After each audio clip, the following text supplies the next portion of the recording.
Good morning बच्चों। बेटा ये न्यूमेरिकल है आपका, जो आपने स्टेटमेंट पहले मिल चुकी है आपको नोट्स में, और मैंने बोला था कि एक पेज छोड़ देना और फिर आप आगे के नोट्स लिखना, ठीक है। तो ये आज हम वही न्यूमेरिकल डिस्कस कर रहे हैं। इसको आपको बड़े ही ध्यान से समझना है कि इसमें क्या कह रहा है। आपका बहुत ही इम्पोर्टेंट क्वेश्चन है, ठीक है। स्टेटमेंट मैंने बोर्ड पर नहीं लिखी है, स्टेटमेंट आपके पास है और आपको नोट्स में मिलेगी, ठीक है बच्चों। क्या कह रहे हैं इसमें, ये एक मेटेलिक फ्रेम दिखा रखा है आपको यहाँ पर, और ये पी क्यू कोई रोड है, वायर है, जिसका रेजिस्टेंस आर है और जिस v स्पीड से इसको चलाया जा रहा है। तो कहाँ से चलाया जा रहा है इसको, x इक्वल टू 0 से लेके x equal to b, x equal to 2b तक हम लेके गए और फिर वापस हम इसको x इक्वल टू 0 तक लाए।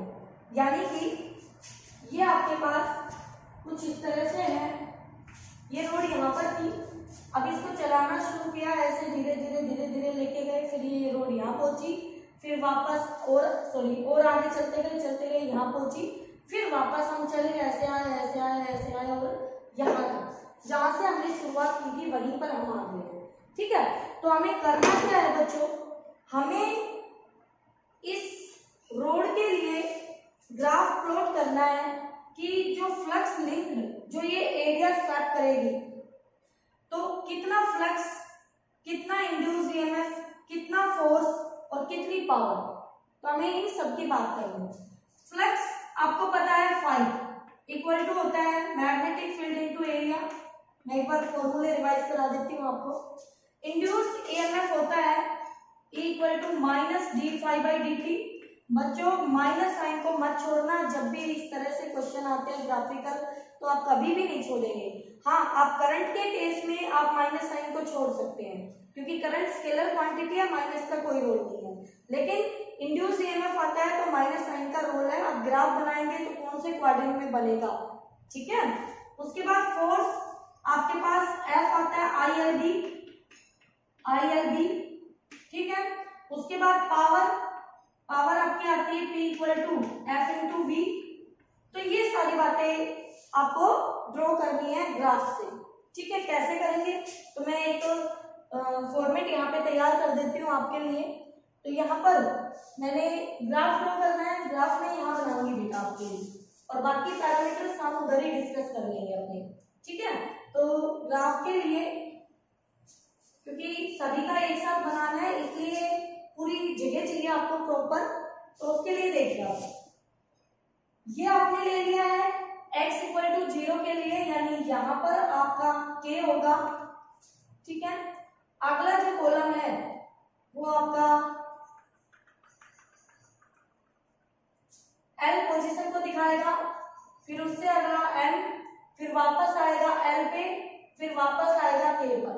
यहां तक हमें ग्राफ बनाना है। तो ये देखिए बेटा, मैं ड्रॉ कर लेती हूँ पहले। ओके, कुछ इस तरह से, ठीक है। फिर यहाँ पर एक लाइन मैंने बनाई ये वाली, तो यहाँ पर x वेरी कर रहा है हमारा, इधर ये x चल रहा था, तो यहाँ x 0 है, यहाँ x की वैल्यू b है, यहाँ पर 2b है, फिर वापस आएंगे तो उस हिसाब से आप समझ जाएंगे, ठीक है। तो इधर x वेरी कर रहा है, तो ये दिखाने की आपको जरूरत नहीं है, बस आपको समझाने के लिए दिखाया है। तो हम यहाँ ले लेंगे फ्लक्स को, यहाँ पर हम किसको ले लेंगे, फाई, फ्लक्स को, ठीक है। उसके बाद दूसरा ग्राफ हम बनाएंगे अपना, दूसरा ग्राफ हमारा होगा ईएमएफ का। तो ये हमारी ईएमएफ होगी यहाँ पर, ठीक है। ईएमएफ अलग अलग से लिख देते हैं, ये हमारी ईएमएफ, ओके। ये x जा रहा है आपका, ये 0 लाइन है। फिर नेक्स्ट लाइन आपकी आ जाएगी फोर्स की, तो ये आपका फोर्स आ जाएगा, ओके। तो यहाँ पर ये हमारा ये हमारा फोर्स आ गया बेटा, ये 0, और लास्ट कर्व रह गई है आपकी ये वाली, इसमें हम लेंगे पावर, ये हमारी पावर, ठीक है बेटा।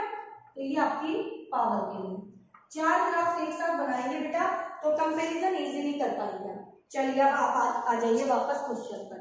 क्वेश्चन में क्या कह रहा है जहां पर x इक्वल टू 0 है तो रोड यहां रखी होगी, कोई एरिया नहीं, कोई फ्लक्स नहीं, 0। ठीक है, कोई एरिया इनक्लोज नहीं। फ्लक्स 0 होने की कंडीशंस, या तो मैग्नेटिक फील्ड 0 हो। अच्छा, यहाँ मैग्नेटिक फील्ड, ये डॉट्स जो दिख रहे हैं आपको, ये आपका मैग्नेटिक फील्ड है, परपेंडिकुलर आउटवर्ड। तो मैग्नेटिक फील्ड 0 हो तो फ्लक्स 0, एरिया 0 हो तो फ्लक्स 0। अगर थीटा 90 डिग्री हो तो भी फ्लक्स 0। क्यों? क्योंकि बी डॉट ए फ्लक्स होता है आपका, तो कोस 90 0 होता है। ठीक है, तो चलिए अब देखिए, क्या हमारा ये flux phi equal to B into A. अब ए होता है एरिया, तो ये दूरी आपकी x है और ये दूरी यहां से 0 से लेके b तक वेरी कर रही है। रोड की लेंथ हम l ले लेंगे, अपनी लेंथ ऑफ द रोड हमारी l है।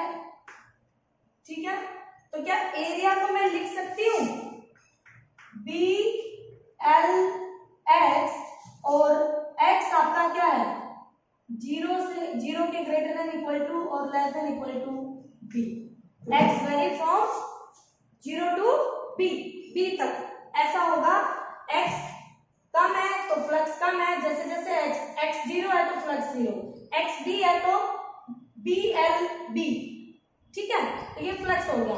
इसका मतलब एरिया जैसे जैसे बढ़ेगा, मैग्नेटिक फील्ड लाइंस बढ़ेगी गिवन एरिया में, तो फ्लक्स भी बढ़ेगा। तो क्या लाइन डायरेक्टली डिपेंड कर गई आपकी, किस पर डिपेंड कर गई, x पर। x इंक्रीज कर रहा है जैसे जैसे, वैसे फ्लक्स इंक्रीज कर रहा है। ठीक है, अब यहां तक आते आते फ्लक्स हो चुका है आपका बी एल बी। बोलो बेटा, x की वैल्यू रख दूंगी यहाँ पर। अब और आगे अगर रोड जाएगी तो आगे फील्ड ही नहीं है, फील्ड नहीं है तो जितनी लाइंस पहले आ रही थी अब भी लाइंस उतनी आएगी। क्या इस बात का यहाँ फर्क पड़ता है कि एरिया बढ़ा दो तो फ्लक्स बढ़ेगा ही बढ़ेगा? नहीं।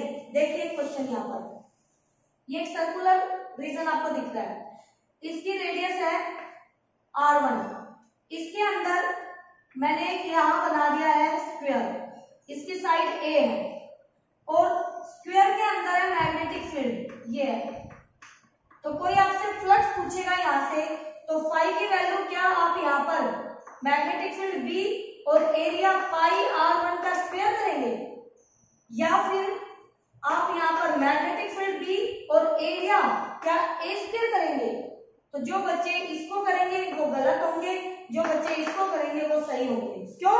क्योंकि बेटा जी, जिस एरिया में लाइन जा रही है वो एरिया तो सिर्फ a स्क्वायर के इक्वल है, ये साइड भी a, ये साइड भी a, तो एरिया कितना हो गया a स्क्वायर, तो वो इतना ही तो फ्लक्स देगी, चाहे कितना ही रीजन बढ़ा लो, लाइन से नहीं है तो फ्लक्स कैसे बढ़ेगा? बात समझ आई कि नहीं है? ठीक है, आगे देखिए। तो ये हो गया इस रीजन के लिए। तो अगले रीजन के लिए b greater than equal to x less than equal to 2b के लिए हमारा फ्लक्स हो जाएगा BLB। देख लीजिए, आगे चाहे जितनी आगे जाए उतना ही रहेगा, वापसी में आएगी तब तक यहाँ तक सेम रहेगा, फिर घटने लग जाएगा। ठीक है, तो देखिए ग्राफ कैसे बनेगा, 0 पे 0, फिर जितना इंक्रीज उतना इंक्रीज, फिर कांस्टेंट, फिर वापसी में कांस्टेंट, फिर इस यहां से लेके इधर वापसी में इस रीजन में L से K में फिर डिक्रीज, और यहां आते आते 0 हो जाए। ये आपका फ्लक्स के लिए ग्राफ समझ आया होगा आपको? ठीक है बेटा, बहुत ही आराम से समझा रही हूँ, इसको अच्छे से आप समझ लेना। ठीक है, अब आ जाइए इंड्यूस्ड ईएमएफ पर। तो चलिए नंबर 2, जब तक फ्लक्स चेंज करेगा तब तक ईएमएफ आएगा, फ्लक्स चेंज नहीं करेगा ईएमएफ नहीं आएगा। तो फ्लक्स तो इस रीजन में चेंज कर रहा है क्योंकि यहाँ पे एक्स वेरी कर रहा है 0 से लेके b तक, इस रीजन में फ्लक्स आपका BLB बन के बैठ गया है, जो कि हमारा कांस्टेंट है, चेंज ही नहीं हो रहा, चाहे यहाँ बैठ जाओ, चाहे यहाँ बैठ जाओ, चाहे यहाँ बैठ जाओ, चाहे यहाँ बैठ जाओ। समझ में आई बात? ठीक है, तो देखिए induced EMF equal to minus D phi by D T. तो बच्चों minus D by D T और बी एल एक्स, तो यहाँ से ईएमएफ आ गया है minus B L D X by D T, और D X by D T हो गई स्पीड, तो ये हो गया BLV। और कौन से रीजन में आया ये हमारा, ये आया 0 से greater than equal to less than equal to B। लेकिन दूसरे रीजन में 0 होगा जहां पर x B से ग्रेटर है और 2 B से लेस है। बात समझ में आई? देखिए अब ध्यान से, जब ये रोड ऐसे जा रही है तो हमारा फाई इंक्रीज कर रहा है, रेट बढ़ रहा है, तो ये नेगेटिव तो अपोज करने के लिए आया है, ठीक है। तो ये नेगेटिव आया है तो इंड्यूस ईएमएफ कैसा है, माइनस BLE।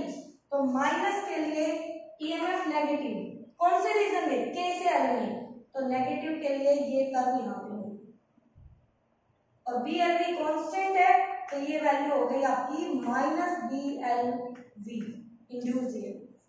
फिर आपका 0 है, इस रीजन में 0, अगले रीजन में 0, उससे अगले में फ्लक्स डिक्रीज करेगा तो डिक्रीज होने की वजह से नेगेटिव साइन, एक ऑलरेडी नेगेटिव है तो ये वाली लाइन आपकी पॉजिटिव रीजन में आ जाएगी, तो ये प्लस BLV आ जाएगी। आ गया समझ? ठीक है। फिर अगर आपको फोर्स तक पहुंचना है तो आपको आई निकालना पड़ेगा, तो देयरफॉर थर्ड पॉइंट के लिए आई होता है E अपॉन में R। कोई बड़ी बात नहीं है बेटा, तो आई इस रीजन में सिर्फ आई आएगा, अगले में तो 0 है, तो वही BLV अपॉन में, तो ये माइनस लिख लीजिए, कोई दिक्कत नहीं है, अपॉन में R, ठीक है, क्योंकि फोर्स में आसानी होगी आपको। तो ये कौन से रीजन में है, BLV अपॉन में R हो गया, तो देयरफॉर F कितना होगा, F इक्वल टू इसी रीजन में F, तो F होता है ILB, तो LB minus B square L square B by R, जब x आपका 0 से बड़ा और B से छोटा है तब।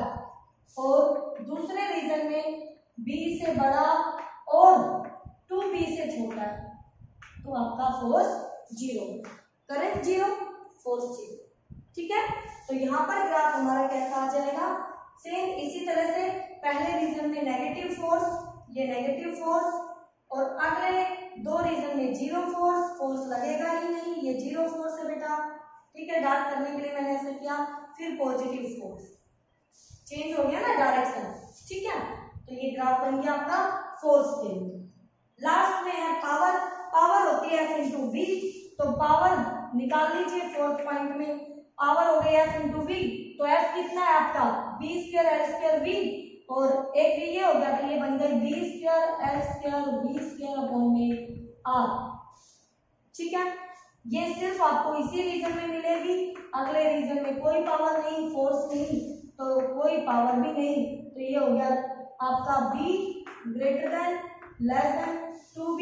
लेकिन पावर हमारी कैसी क्वांटिटी है बच्चों, पावर स्केलर है, स्केलर है तो इसमें पॉजिटिव ही क्वाड्रेंट आएगा आपका, यानी पावर के लिए एक लाइन ये आई, फिर 0 दो रीजन में, और फिर आपका लास्ट वाले में भी यही, ये ठीक है। तो ये आपके कर्व थे, चारों ग्राफ थे बेटा, अच्छे से समझ लेना इनको, कोई भी डाउट हो इसमें तो आप पूछ लेंगे, ठीक है। मैंने पूरा टाइम स्पेशल इस एक न्यूमेरिकल पर दिया है, आप इसको अच्छे से देख के समझे ध्यान से, कोई भी डाउट हो तो पूछ लो, ओके।